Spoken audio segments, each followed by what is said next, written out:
So the title for my talk today is Science and Religion, Bosom Buddies. And my talk is inspired by and makes extensive quotes from the writings of a man called Michael Zimmerman, who is a minister. He's the founder and the director of the Clergy Letter Project. I believe that is in your bulletin if you're interested. If not, it was in the e-bulletin that we sent out last Thursday. And the Clergy Letter Project is an international organization of more than 14,000 religious leaders and scientists, created to demonstrate that religion and science need not be in conflict. Through the Clergy Letter Project, Zimmerman created the Evolution Weekend and has expanded it to what it is now today. It's fashionable nowadays to do a DNA test. How many people have done a DNA test? Look around. Most people. You're making use of science, the best of science, evolutionary science. And many people, of course, do it because they want to discover their ethnic roots. They want to know if they're Irish. Right, Joe? Italian, German, who cares? And in doing the tests, of course, it goes back a lot further than that. You know, people find out that they have the Neanderthal genome, for instance. Dennis discovered that he does have the Neanderthal genome. In fact, he has more than most people.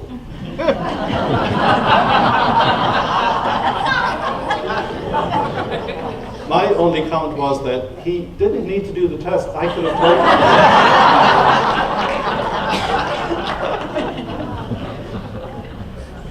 him.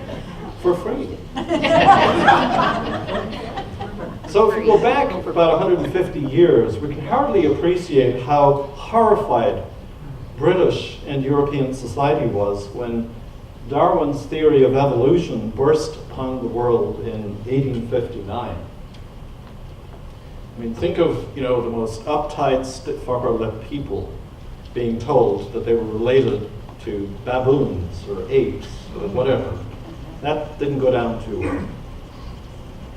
For Europeans, Darwin's thesis that all animals were related by descent from a common ancestor, a descent that had led to many modifications through what we call natural selection, but still traced a continuous line from the very earliest living things, called into question some of the most, what would you say, they were treasurably held beliefs, very held close to the heart, that most Judeo-Christian people had.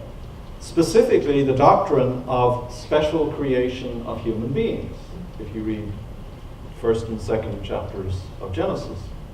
And of course, part of the belief in that special creation was the belief that humans, and only humans, had been gifted with an immortal soul. How many people would say, if dogs aren't in heaven, I'm not going?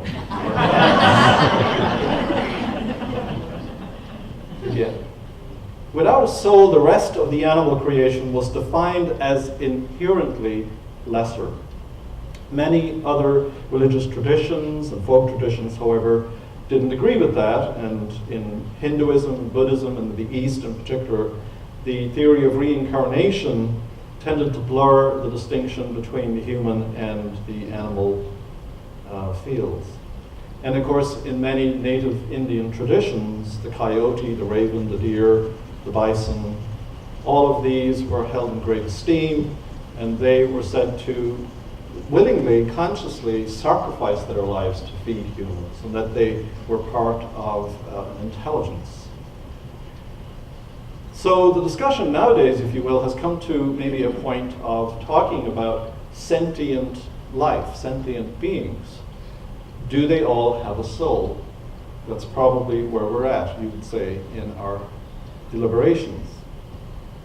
But in the post-factual world in which we currently find ourselves, a pressing question is, who speaks for science? virtually everyone by now must recognize that science is under relentless attack. Scientific advisory groups are being disbanded in many federal agencies, and many proposed budget cuts are directly targeting against scientific programming. And it's not just science that's under attack. It appears that any fact that conflicts with some personal belief that one has or an opinion can be dismissed out of hand. In this environment, it seems perfectly acceptable to create your own facts to suit the narrative that you have in your mind. When it comes to creationism, which is the opposite of evolution, the doctrine that matter and all things were created all at the same time, that substantially exist right now, that they were created at the beginning, meaning that dinosaurs and human beings lived alongside each other. That's what creationism says. I know. But when it comes to creationism especially, the opinions of science and education experts simply don't matter. As one Board of Education trustee, a young Earth creationist, infamously pronounced, well, somebody has got to stand up to the experts. To which I say, well, why don't you do brain surgery as well then in that case? Whether the issue is climate change, evolution, or any other technical topic in which there is virtual unanimity of expert opinion, the experts are simply dismissed as being biased and mistaken, based on what, you might ask? Well, personal opinion, of course. Despite the lack of intellectual and scientific substance to the attacks on evolution, the constant refrain from creationists that evolution is responsible for virtually all of modern society's ills has largely shaped the public opinions on the issue of evolution. There is a lot of disinformation out there, and people tend to believe what's put before them. And somehow I think it goes back to this deep-seated unease of looking at apes, baboons, whatever, and thinking, somehow I'm connected here, I'm related. It's just this unwillingness to accept what we see all around us, that all of life is interconnected, which is why we're here. We're here as unity. So large segments of the public, ignorant of both basic biology and common theology, reject evolution, believing that it is bad science and contrary to religious beliefs. And we have to kind of look at the religious spectrum and say, you know, there's over 1 billion Catholics. Then you have all of the Anglicans, you have Lutherans, Presbyterians, Methodists. All of those people would say evolution is clear. It's only the fundamentalists who hold out that creationism is the way to go. So we have to look at the whole spectrum of religious belief and see within Christianity and see that the majority accept evolution. And then, as we've said already, Hinduism, Buddhism see no problem with evolution. And even as scientists, building upon the principles of evolutionary theory, make the most astounding breakthroughs in the understanding of the human genome, for instance, DNA, leading to medical advances previously only dreamed of by our ancestors. Creationists work tirelessly to keep evolution from being taught in our public schools. Most politicians are scared to endorse this basic biological principle of evolution, fearing a backlash in the name of religion.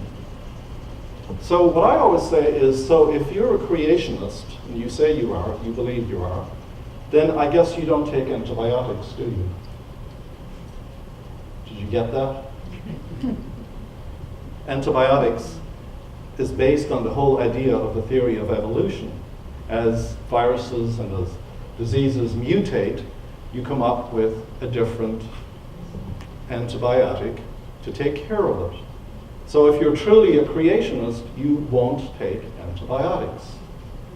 You can always just pop that in there if you're having that conversation. It will probably go down as a lead balloon. So Evolution Weekend is attempting to change all of this discussion, if you will. And the first Evolution Weekend was in 2006. And there were almost 500 congregations participating. And the goal of the weekend is to make clear that those claiming that you must choose between religion and science are creating a false dichotomy. There is no conflict between religion and science.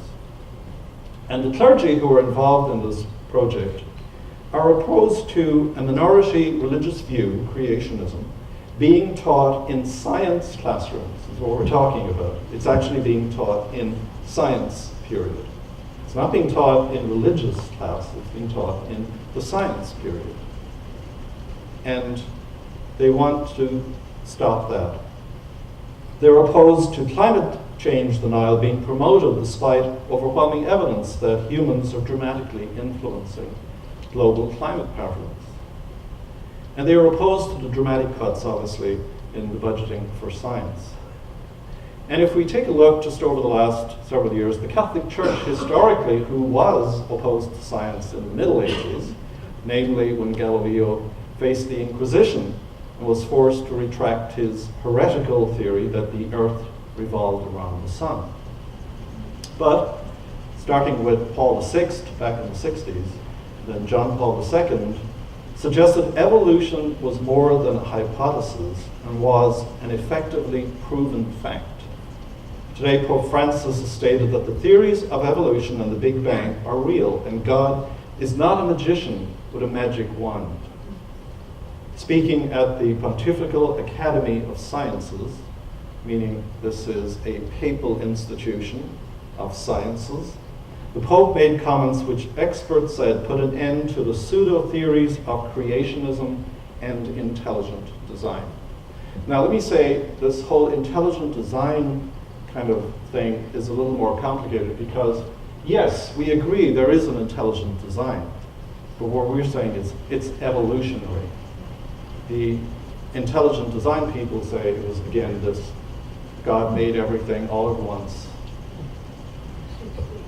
And similarly, Pope John Paul II and Pope Benedict all have accepted the reality of human-caused climate change and have recognized it as a moral issue for all of us, an ethical issue.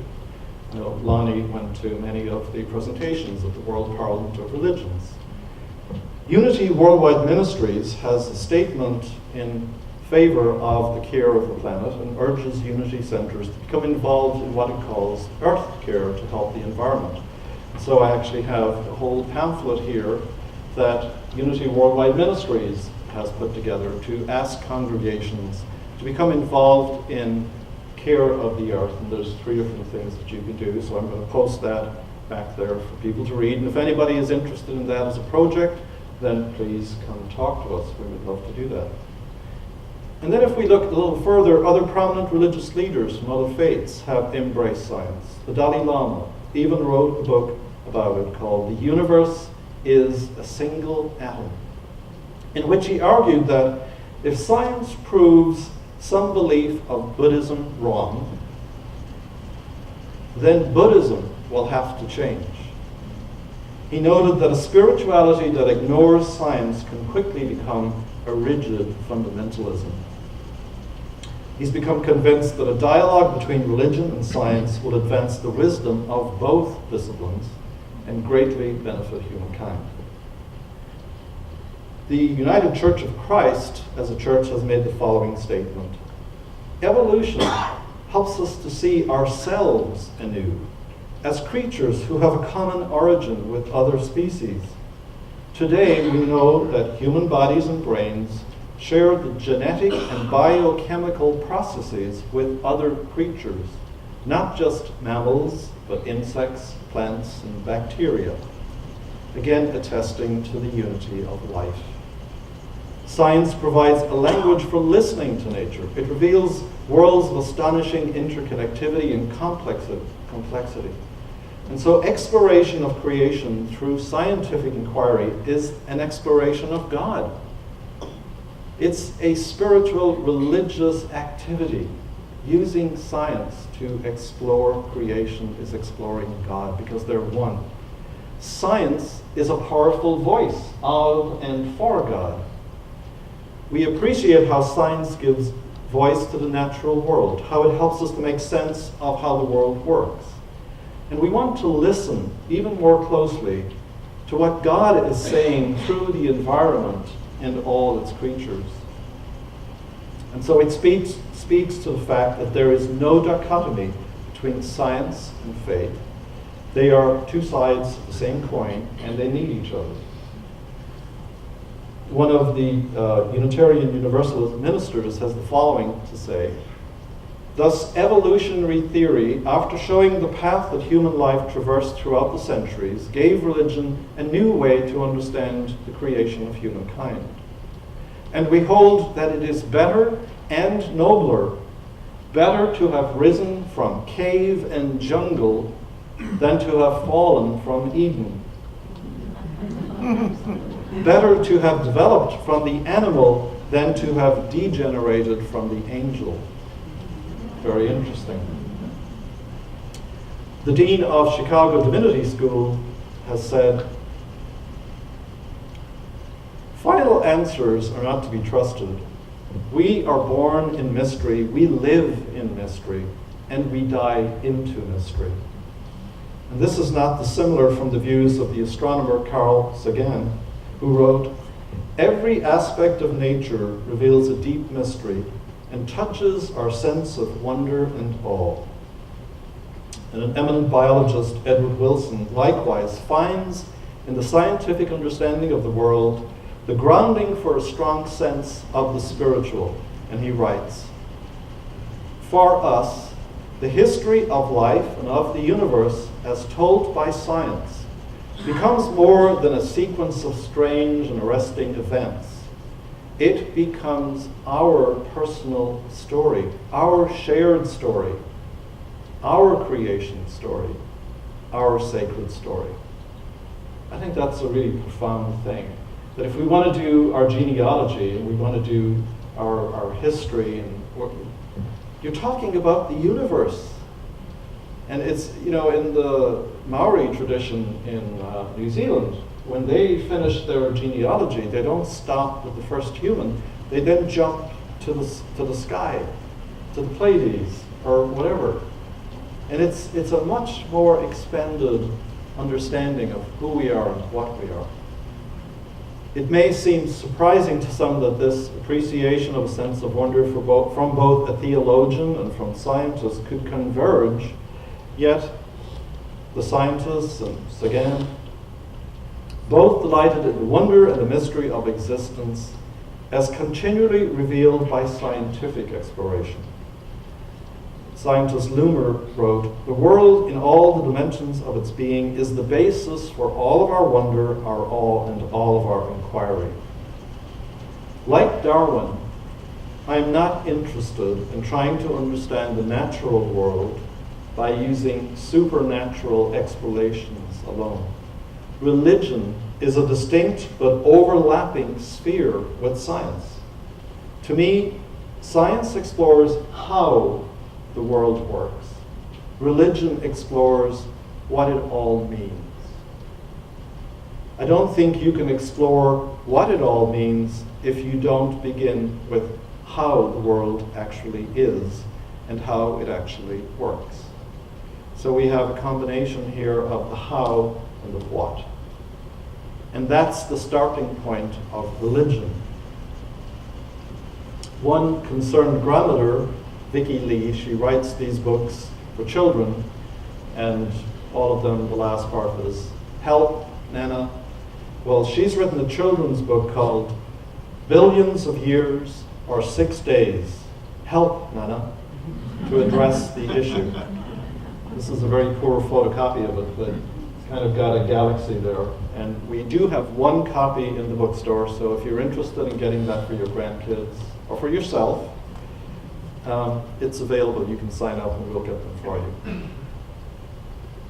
If children can learn that they descend from the stars and that their ancestors once swam in the sea, perhaps they'll see there's no fundamental contradiction between having a religious understanding of the world, one that stands in awe of creation and finds meaning and value in existence, and embracing the profound offerings that science has to give us and the insights that it provides us.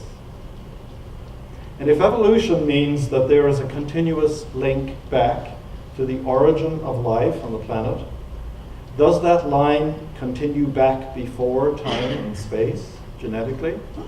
Are we actually, in our genes, angels, and spirit, and divine? Isn't that, after all, what unity says? There is only one great being, and we are all part of it, and we are simply the physical manifestation of that one being. So let's take these thoughts into a moment of meditation.